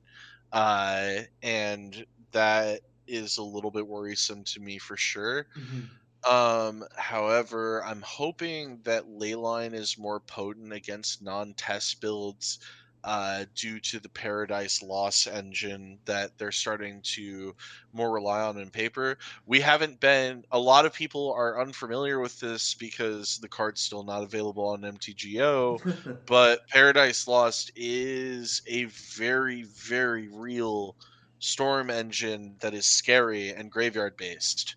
And so Leyline looks a little bit better than ever because all we were really going to shut down before was either threshold count for Cabal Ritual or just the Past in Flames line. And now that they're playing Paradise Lost on top of that, Leyline becomes more potent. Um, From what so I understand, I think yeah. actually pair of dice actually replaces Pass and Flames, and the deck. What it gains is, I think, from what I understand, is the deck becomes just straight bug colors, which helps its mana. But correct me if I'm wrong. So that is where Sage and I had arrived months ago. Mm-hmm. We were like, "Oh, Paradise Lost just replaces Piff, and because it becomes a three-color deck, you get to play Veil's main. Mm-hmm. It seems like massive win, right? Mm-hmm. Well, the truth is that the mana cost on Past in Flames is still uh, enough of a reason to play it and to Mm-hmm. still have like an out for like Cliffy, I think, was playing without it Mm-hmm. this weekend. Cliffy went all in on the bug build and is there, but Sage tried that route months ago and was unimpressed by it and Mm-hmm. wanted the flexibility of having Past in Flames. Like they're Mm-hmm. still playing the one volcanic island and everything. So I think that's a bit of a contentious point among the community still that plays Ant instead of Tess.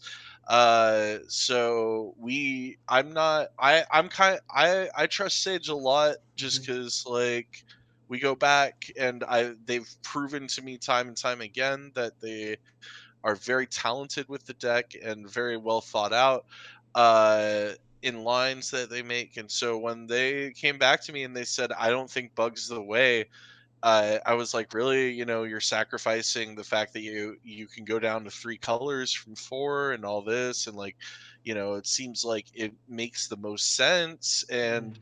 And they were just like, "No, I feel like we really need Past in Flames still." So I just am taking that for what it is, and living in that camp for right now. Mm-hmm. But that makes me happy to hear too, because again, if they're on Past in Flames and Paradise Lost, Leyline becomes a little bit stronger and hopefully a little bit more potent in the matchup overall. Chalice is probably pretty good. I'm kind of sad we're revisiting it. Not gonna lie to you, I sold my Chalice over this weekend because it had been collecting dust for a few months there. Mm-hmm. But I understand. It's fine. I can recover. So the other Anyway, reason, go ahead, go ahead. sorry. That was kind of the end of my thought process. Go ahead. Okay, no worries. The other reason why I bring up Chalice and maybe Veil Summer is another option or similar, is because Hank the obese also brought up that he noticed, at least for this mapping, that he, because he played this list, the guy's blessing being brought in seemed kind of suspect to him, and I get the skepticism, and like I said, this was lower on his priority compared to like the payoff land for the Eldritch Reclaimer. Like that was the big one that he had. Some of these other ones, he was like, he just wanted to understand the reasoning, and if there's ways to improve it, that'd be nice. But what are your thoughts on Guy's Blessing needing to come in against Delver, for instance? I don't think the card needs to come in against Delver. I Mm-hmm. think it's better than some of the cards that we could be playing versus Delver.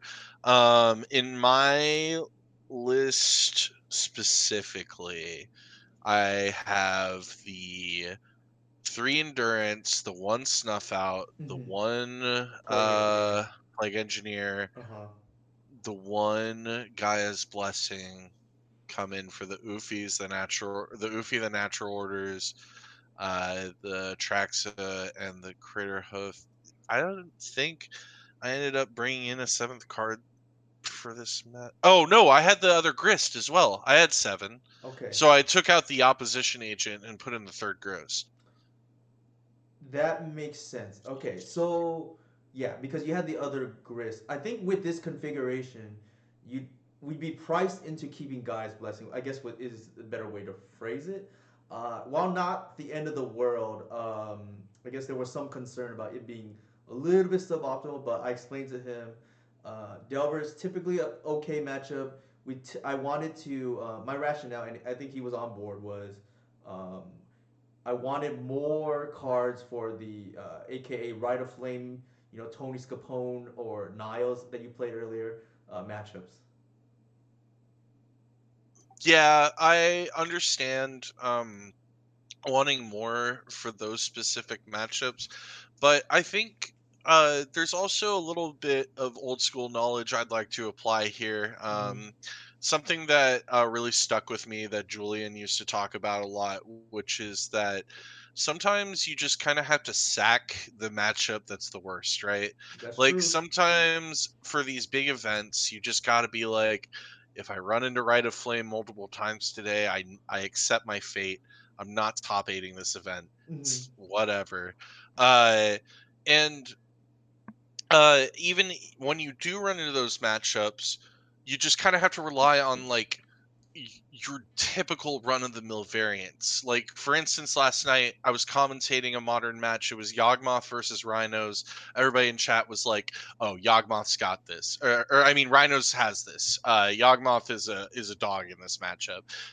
Yawgmoth won 2-0 because the Rhinos player just like kept a one lander in one game and it didn't pan out, and the Yawgmoth player had the early kill Mm-hmm. in another game, and it's like these things, they happen even in the worst, in the most polarizing matchups. Take the ACAS matchup. Wait, wait. I So say totally that got again. In rolled. modern, I think it sounds like the Rhinos matchup is bad for Yawgmoth, right? Is what I'm hearing. Right, Okay. exactly. Okay. That's what I'm saying. And the Yawgmoth player took a 2-0 Right. because in game one they comboed early, and in game two the Rhinos player took a one lander hoping that it would get there, Mm-hmm. and they kept like a dead gone as their only interaction Mm-hmm. for like the first mana donk, so, and it just didn't pan out. I'm So assuming it's horrible because of Fury, right? yeah, Fury is also, yeah, like and that's another thing. The Rhinos player saw zero copies of Fury in the entire match, and had they seen a Fury, they could have salvaged game one. Mm-hmm. Absolutely. Makes sense. Okay, so it sounds like you're pretty happy then with the list that. I mean, granted, this list is slightly different than what you played this past weekend. I think it is off by two cards at the moment. Like I think there's a Caracas, and I think you have a third Gris. Do you think we need the third Gris going forward from your perspective, or is it more kind of like, you can play whatever in that slot compared to like just to say the seventh Hierarch, which again also is It's just my feel, right? I just felt like I wanted another one drop, not necessarily that we need it. I think that Grist is generically one of the more powerful choices for this slot at the moment. And that's simply based on the fact that we can Green Sun or Fiend Artisan for it. We can really break those rules to get a Planeswalker into Hmm. play and everything. Um, that said, I think that slot is still generally explorable, and this is probably the design or the space in which I'll use to test things like Glissa and Shieldred Hmm. and other silver bullets that I think might be worth still exploring. But I think if you're to go to a big event right now and you really needed to commit to something, or like if you're really wanting to try hard, I think the Grist is the best choice that we can give you right now, that we can safely say is the best right now. Hmm. And but there's still much to be discovered, I think, with some of the new choices that Matthew has brought to the table, and probably choices that honestly Newton still got somewhere in the crevices of his brain. So, well, I'm sure there will be further exploration on that slot, but if for right now, Gris seems like the best thing in that slot. So, For sure. It's funny because I think at this point, this is the most I've felt that the innovation is a little bit harder now. So, for instance, anybody who remembers when Fiend Artisan was discovered, that first month was like wildfire in terms of like how quickly the deck changed. I think we changed like 15 cards. It was that ridiculous it was because so fast. it was like stock was 2 days or 1 day at that point, and then I think when we had the stable list before initiative became a thing, there was always belief in the back of my mind at least that the list wasn't fully optimal yet because we're still running the Waterwood Visionary package, and I thought that eventually Moloch was gonna take that spot, but then initiative pushed us forward. And instead, what we found out was it's actually unlikely that Moloch makes this list now. And uh, the rediscovery of broken black fair cards, namely Snuff Out, right? I think that was the big Stuff example. Out was just so huge for us. That realization pushed everything over the edge for sure. Right. It also means we can't be exploited because I definitely have games in the past where the Delver player is just like blindly forcing things because they want to just slam Murktide. Well, that doesn't really work when your opponent has like 3 to 4 copies of Snuff Out main and you potentially just get blown out, right? If you're trying to cheese a win that way. Yeah, it's absolutely crazy how much Stuff Out changed the game for us. I sincerely love that card, and I cannot believe I get to play free Doomblade in my deck. So Right, right. It's the Black Horse well for creatures, I guess, right? yeah, just at the cost of some life, no big deal. I guess with that said, okay, so it sounds like you're okay then with, let's just say there's no grist. You're okay with guys blessing potentially coming in, right? Just Yeah, it's not the absolutely. worst. Blessing still again replaces itself, and it like shuffles cards back in that either disrupt delirium or just like cards that they probably don't want in their deck. Like you just give them back three fetches and you're like, here you go, buddy. Like so I don't know. It's not the best card, It's certainly. probably It just passable, right? It's the it's longest. passable. Like yeah, and if it catches a counter spell, that's even better. Like, whatever.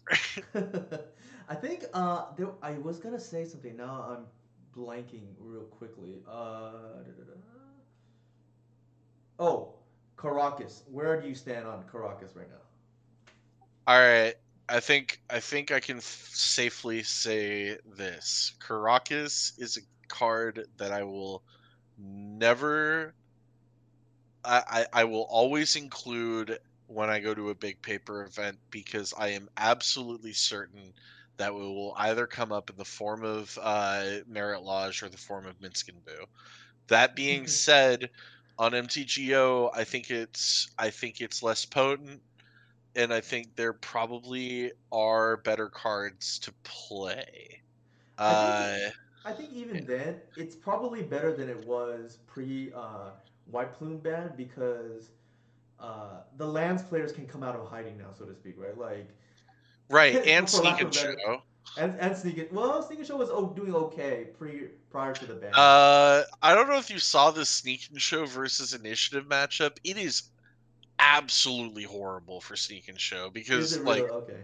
multiple Caracases, Solitudes, Swords to Plowshares, like it was just a nightmare for the deck. So But yeah, I do think Caracas its stock has gone up because like I said, the lands based matchups are back in full effect, and also Curran mentioned the sneak and show, and even just mid range controllers, right?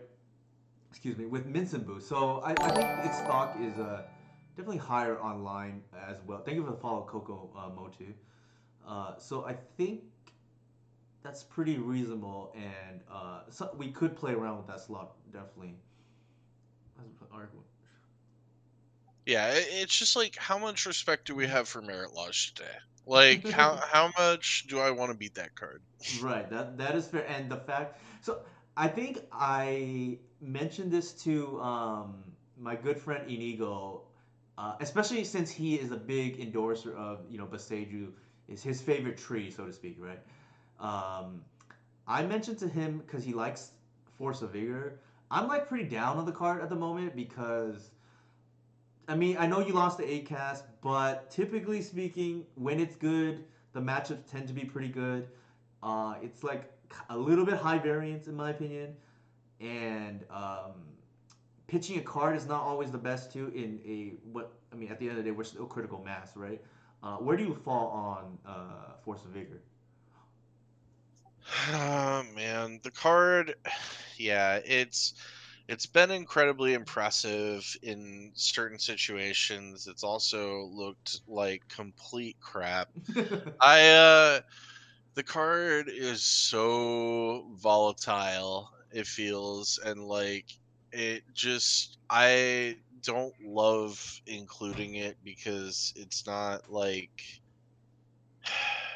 I don't know. It seems a little I bit don't like random, the right? That's my yeah. definitely. I don't like going down the card in general either. Like I hate pitch casting endurance in this deck, but I know Yeah. when it's necessary and I will do it when it's necessary. But it's like, yeah, Force of Vigor makes me feel kind of the same way. Hmm. But again, it really like some situations you're like, man, I'm really glad I had that because I just absolutely unlocked this game and put them in the Stone Age. Uh, it is, It's a very yeah, 0 or 8 card in my experience, if that makes sense. Like it does nothing, or it's just like very good. There's no in between.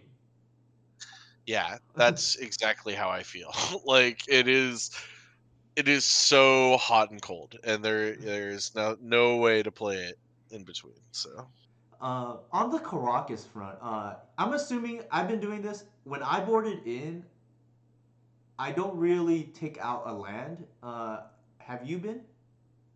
not necessarily. No, I treat Caracas as a spell. Okay, cool. Glad we're on the same page there. Because like we had this discussion, right? Caracas was a card that we flirted with a little bit in the main deck, and sometimes you get lucky and it's not too bad. When it's bad, it's like game losing, and that's why I think you opted to play in the sideboard, right, for the event. Yeah, correct. I just want to. It's something that you and I talked about shortly before the event as well. I think we want to be tapping for green as much as possible, as consistently as possible. And Mm-hmm. Caracas sometimes interrupts that flow in a way that is significant enough to throw off our entire tempo. Mm-hmm. And that is why it should be more thought of as a spell rather than a land. So. Makes sense. Makes sense. I think um, before we wrap this up, actually, I think the main deck to you is like this 60 here minus one higher plus one opposition agent in your eyes, right? Like that's close to solved, sounds like. But at the Yeah. same time, if we do explore, and full disclosure, my personal opinion is I kept what Matt said in mind when he tweeted out his 5-0 list with Glissa and Shieldred. Um, my issue with Shieldred is if we get to untap with Fiend Artisan, I think it is very unlikely we lose. Granted, things can happen, but I just don't think in most cases you're losing if you get to untap with Artisan, and in that case, Shieldred almost becomes like a one of, right? Like, because if you're tutoring for Shieldred, you probably already won regardless. Glissa is a little bit more interesting because the 2-drop slot is like a little bit light, and I know it's a 3-drop, but it's another must answer. So and you can tutor for it, I guess, with Green Sun. But that's kind of my initial gut feeling on those kind of cards. Like, I think we're not gonna lose with Fiend Artisan, so Children doesn't seem too appealing to me. Glissa 3-drop is kind of crowded, but again, it's kind of interesting at minimum because it's a must answer, right? Yeah, I'm really highly interested in Glissa's potential. Again, with like the modal ability that it has, and also it just being an absolute warrior in combat, like completely hard to deal with if you're just like trying to set up blocks. Uh, that first strike death touch, man, that's pretty sweet. So. Yeah, it could be fun. I'm willing to give it a shot, and also not to mention it's like not a million tickets like Shieldred is on MTGO. There's that aspect too, right? Yeah, that's the other thing. I looked at the Shielder. I'm like, ooh, $58. Yeah, I'm not gonna Huh? pay 50 tickets for a card that I think is not gonna make the cut. Like if I thought it was gonna make the cut, sure I'll fork it up, but I don't think it's gonna make the cut. So I really don't either. But it's really, I just I you gotta love seeing such a boss card just show up in a 5-0 list. Like, it who really is. cares? Like, just take it down. For those who don't know, Matthew, when he started, straying from the elf light, so to speak, right, and started playing his silver bullets, he's 5 with some crazy stuff. I think like hostage trigger was I think something I saw. I think Hunt Oh Master of yeah, Fells was he another.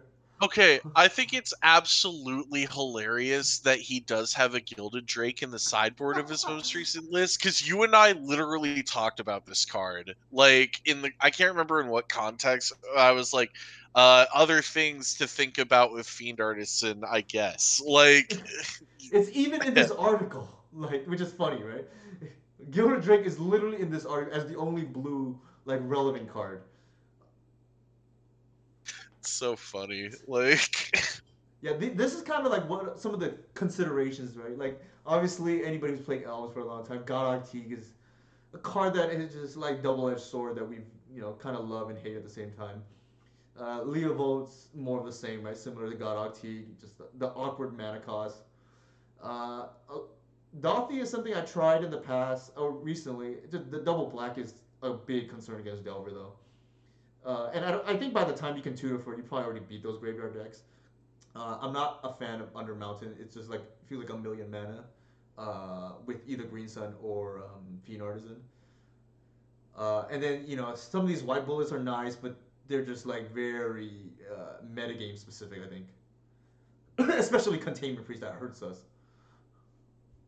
God, yeah, but yeah, I'm very excited to try out Glissa in some capacity. I may end up making room for her in the main board just to get more games out of her, Mm-hmm. uh, What'd you and move? just I know, don't like point at me, but I'm thinking about moving the opposition agent to the board because uh, I sincerely think that op agent has a lot more presence in a paper meta game where it gets the wins that I'm talking about. The But on free wins, right? Moto, yeah, on Moto, I know that I'm playing at a high enough level that it's more expected and people actually understand, and people have actually seen my list and your list and Mm-hmm. like know that it exists somewhere.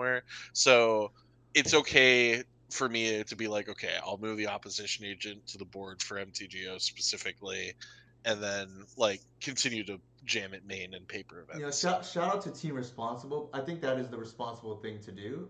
Boom, boom. Because it's a three drop, right? That yeah. said, speaking of knowing people's lists, it is kind of a known thing now that the elf community, if you're a painter player, I have a running joke that they are not having too much fun with us at the moment. Like that matchup used to be skewed towards them, and ever since we kind of like schematically or strategically shifted the dynamic with the one of Guy's blessing, it's I think kind of a nightmare for them now because they can't combo us, and their fair plan is probably a little bit less fair than ours, if that makes sense. And what are your thoughts since it's all on their radar? What do you think it's about just cutting Guy's blessing now? Wait. Are you asking me about the cutting of Guy's blessing, or are you asking me about like the matchup? Hold on, sorry, I missed that. I'm asking about because I like to joke that online they know your list, right? But if everybody thinks you're gonna have the God's blessing and play around it anyway, I think we could do the stifle trick, right? Where when people think we have it, we don't play it. When people think we don't have it, then we play it Oh, you want to like cut it from the sideboard? to free us slots, right? Because people Interesting. are playing around it anyway, right? So I think it's like kind of like stifle, where you just kind of like surprise them every once in a while, like you don't have it, and they just been playing around it for no reason. Yeah, that that Mm-hmm. is a thought for sure. I guess it would depend. It depends on how much painter I'd expect at a tournament to be able to kind of make that ballsy play. Right, Like, right, right. Because if they you do know, go for it, you feel silly for not having it. yeah, you just feel like, oh, I It's guess just I just lose this one. right, right. Like, You feel silly for trying to get too cute, right? yeah, but at the same time, there are definitely only a handful of painter players that I am actually scared to sit down against Mm-hmm. because it's for various reasons, but uh like in general though, painter playing against painter is usually a lot of fun these days. It feels pretty good. Yeah, it feels pretty nice knowing that you're just not gonna die, so you don't have to run all your stuff in, and then they happen to have the fury, right? You can play a little slower. Yeah, but again, I do think there are some painter players that are like either they know how to combat us really well and what to prioritize and like what to look for, Mm-hmm. and then also the players who have figured out that the answer to the Gaia's blessing issue is just Soul Guide Lantern.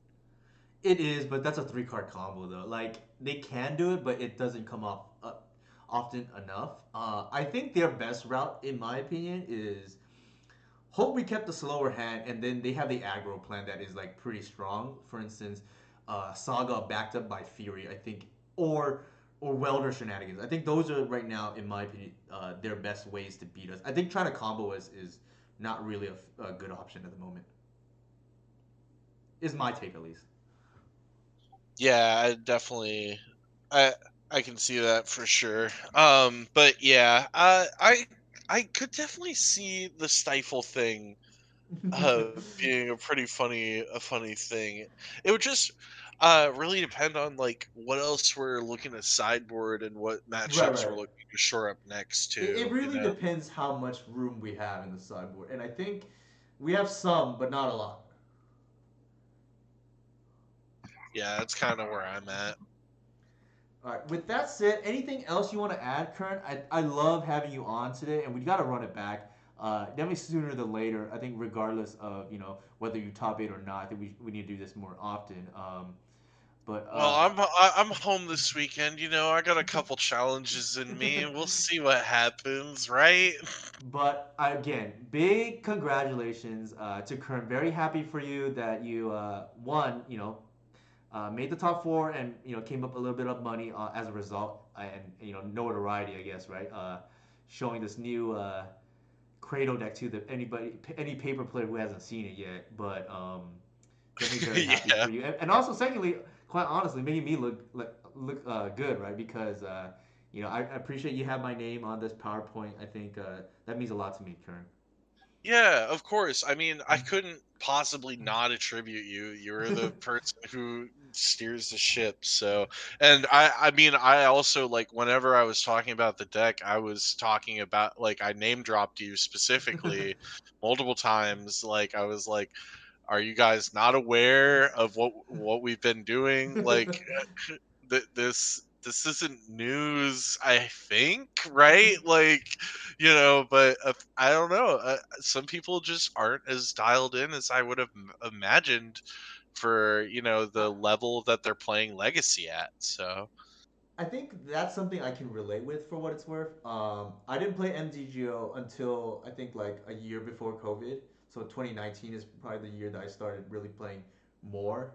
I think I started maybe 2018, but I didn't play much at the time.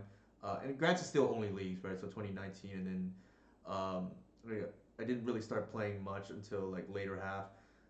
That said, I think because beforehand I wasn't really as dialed in as well, and I think it's because in general, paper players don't follow the online scene as much, or because it's more foreign, if that makes sense.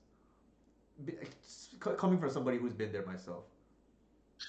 yeah, I mean, yeah, uh, I don't know. Yeah, I have nothing to add. With that said, I see your buddy Parker is streaming some Shadow at the moment. I would like Yes, to he raid is. him.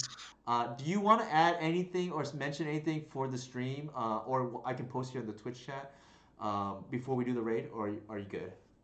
I think we covered everything. I come on here regularly enough. You guys know who I am. Go follow me on Twitter if you haven't already. It's super easy. It's Testacular7. And yeah, thank you again, Newton, for having me on. I look forward to returning very, very soon. Because I'm gonna do something again soon. You watch out. Awesome. Thanks for coming on, Karen. And here are my socials again, and we're gonna be off to Parker right now. Let's do it.